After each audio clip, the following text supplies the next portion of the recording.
ಇವತ್ತು ರೈತರು ಒಬ್ಬ 4 ಜನ ಈ ಭಾಗದಲ್ಲಿ ನಮ್ಮ ಜಿಲ್ಲೆಯ ಜನತೆ 4 ಜನ ಶಾಸಕರನ್ನ ಇವತ್ತು ಆಯ್ಕೆ ಮಾಡಿ ಕೊಟ್ಟವರಲ್ಲ. ಮುಂದೊಂದು ದಿನ ಇವತ್ತೇನು ಇದೇ ತೊಡೆ ತಟ್ತಾ ಇದೀರಿ, ನಿಮ್ ತೊಡೆ ಮುರಿತಕ್ಕಂಥ ದಿನಾನು ಬಹಳ ದೂರ ಇಲ್ಲ. ಇದೇ ರೈತರು ನಿಮ್ಮ ತೊಡೆಯನ್ನು ಮುರಿದು ಮನೆ ಕಳಿಸ್ತಕ್ಕಂಥ ದಿನಗಳು ಬಹಳ ದೂರ ಇಲ್ಲ.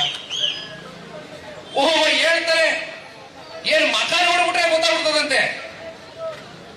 ನೀವು ಯಾರು ನನ್ಗೆ ಗೊತ್ತಿದೆ, ಎರಡಾರು ಪದಗಳು ದಳ್ಳಾಳಿಗಳು, ಬ್ರೋಕರ್ಗಳು.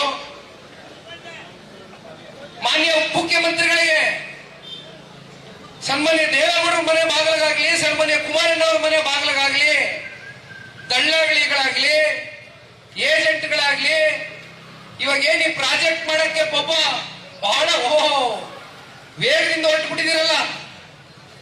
ಯಾರಿಗೋಸ್ಕರ ಮಾಡ್ತಾ ಇದ್ದೀರಿ ಈ ಯೋಜನೆನ? GBIT, GBDA ಮೂಲಕ GBIT.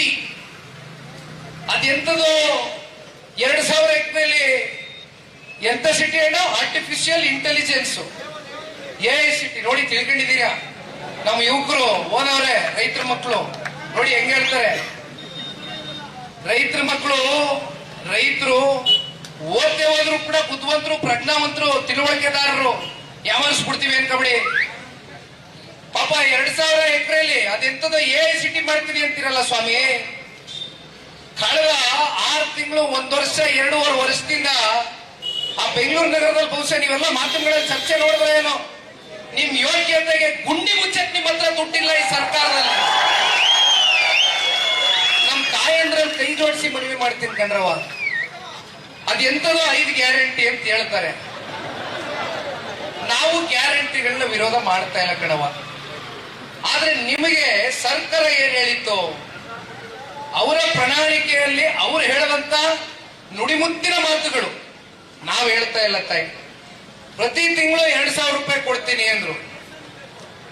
ಯಾವಾಗ ಬರ್ತದೆ 2,000? ಲೋಕಸಭೆ ಚುನಾವಣೆ ಬಂದಾಗ 4 ತಿಂಗಳು ಒಂದೇ ಸಲ ಹಿಡ್ಕೊಂಡು ಬಡ್ದ್ಬಿಟ್ರು ನಿಮ್ ಖಾತೆಗಳಿಗೆ. ಮತ್ತೆ ಇಲ್ಲಿ ಚನ್ನಪಟ್ಟಣ ಶಿಗ್ಗಾವಿ ಸೆಂಟೂರಲ್ಲಿ ಒಂದು ಉಪಚುನಾವಣೆ 4 ತಿಂಗಳು. ನೋಡಿ ಒಬ್ಬ ಯುವಕ ಹೇಳ್ತಾನೆ, 4 ತಿಂಗಳು ಲೆಕ್ಕ ಹೇಳ್ತಾನೆ.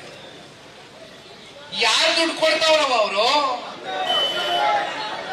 ಅದೆಂತದೋ ನಮ್ಮ ಏನು, ನಮ್ಮ ಹಕ್ಕು, ನಮ್ಮ ತೆರಿಗೆ. ಮತ್ತ ಅದೆಂತದೋ ಇಲ್ಲಿ ಮೇಕೆದಾಟೊಂದು ತೂರಾಡ್ಕೊಂಡು ಹೋದ್ರಲ್ಲಪ್ಪ. ನಮ್ಮ ನೀರು ನಮ್ಮ ಹಕ್ಕು, ನಮ್ಮ ನೀರು ಕಂಡವ್ರ ಫಲ ಹೋಗಿದೆ ಇವತ್ತು. ಅದ್ರ ಬಗ್ಗೆನೂ ಮಾತಾಡ್ತೀನಿ. ಮೇಕೆದಾಟು ಪಾಪ ಕೇಳಿದಾರೆ ಅಂತ ಮಾಧ್ಯಮ ನಾನು ಉತ್ತರ ಕೊಡ್ತೇನೆ ಅದಕ್ಕೆ. ಅಣ್ಣ, ಇವತ್ತು ನಾವು ಈ ವಿಚಾರದಲ್ಲಿ ಒಂದು ತಿಳ್ಕೋಬೇಕಾಗಿರ್ತಕ್ಕಂಥದ್ದು, ಎಷ್ಟು ಸಾವಿರ ಕೋಟಿ ಪ್ರಾಜೆಕ್ಟ್ ಅಂತ ಹೇಳ್ತಾರೆ? 20,000 ಕೋಟಿ ಪ್ರಾಜೆಕ್ಟ್ ಅಂದ್ರು.